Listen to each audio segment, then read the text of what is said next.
In these lands upon whom fortune has so lately smiled, prosperity is very much for sharing with the people. The arched and vaulted splendor of this new marketplace is both a symbol and a signpost, pointing Sharjah to that oil-rich road her partners tread already. Ajman, the smallest of the Emirates, but with a voice in the relationship as significant as any other.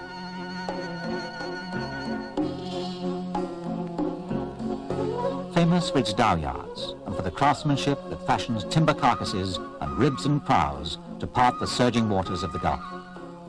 With aid, Ajman begins to be propelled by a benevolence more constant than the changing winds of yesteryear. Al-Kuwait, further yet from the sources of wealth, but also sustained by federation. Time was when forts and guns were vital for survival along this quarrelsome coast. Now, in peace, the makers of fish traps plait their igloos of woven wire.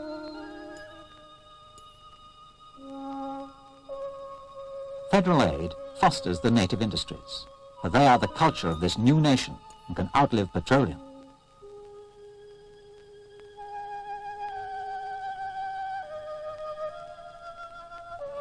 Ras Al Khaimah has minerals of its own. Rock enough to feed the ceaseless building boom now flourishing throughout the Emirates. Stone and cement for homes and schools and hospitals, and hundreds of miles of modern road joining each to the other. Federation is a faith which can move mountains.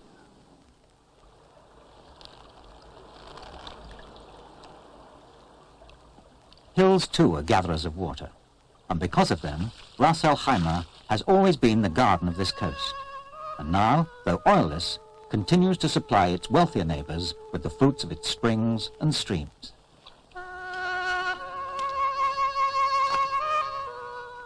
Last, though not least of the Federation, Fujairah, hidden from the mainstream by the Hajar Mountains, farming the flat plains of the Batina coast, fishing the deep waters of the Indian Ocean.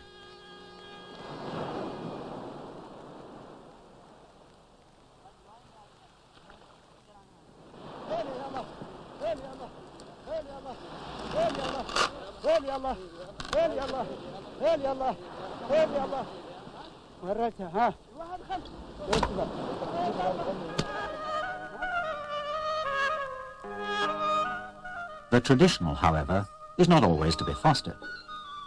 Primitive palm-clad houses may seem quaint to the passing tourist, but hold few charms for the occupier.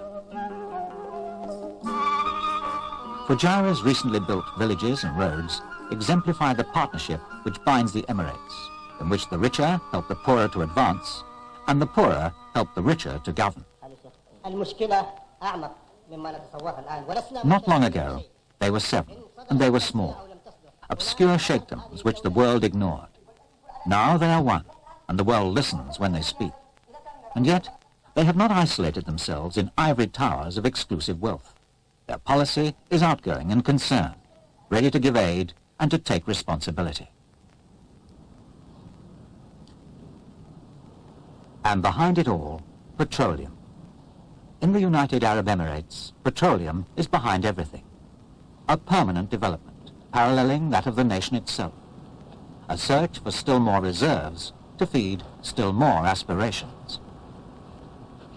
And after the surveyors come the seismic trucks, the specialists of modern exploration, pressing their stethoscopes to the desert, listening for a breath of gas, a heartbeat of oil.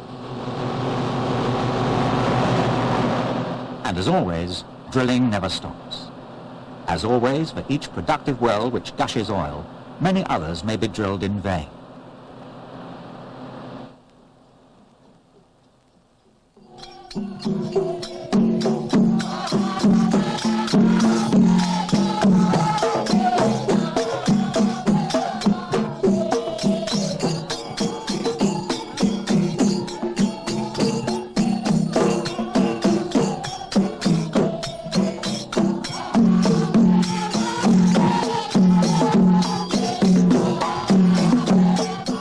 There is much to celebrate.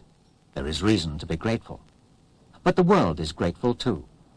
For the United Arab Emirates use their God-given wealth wisely and unselfishly, for their size donating assistance to developing nations on a scale without parallel in history. God is great, and it is incumbent upon those to whom God has been generous to share with others who are less fortunate.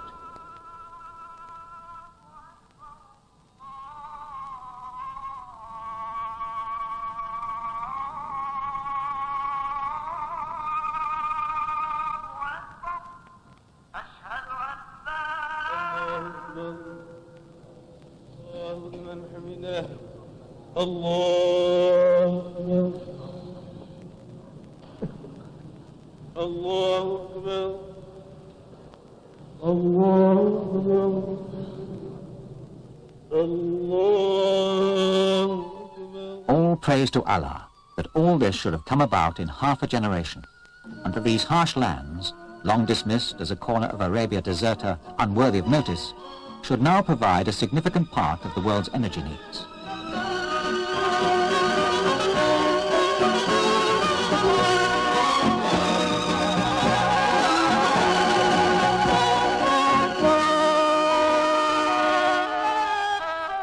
And so, 1 hour after the sunset prayer, the faithful once again respond to the fifth and final call in the long day of Islam.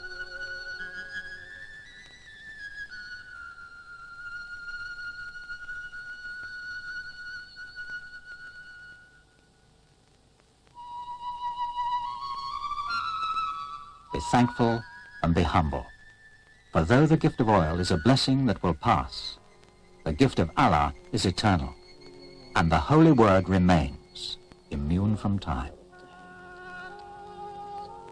Assalamu alaikum.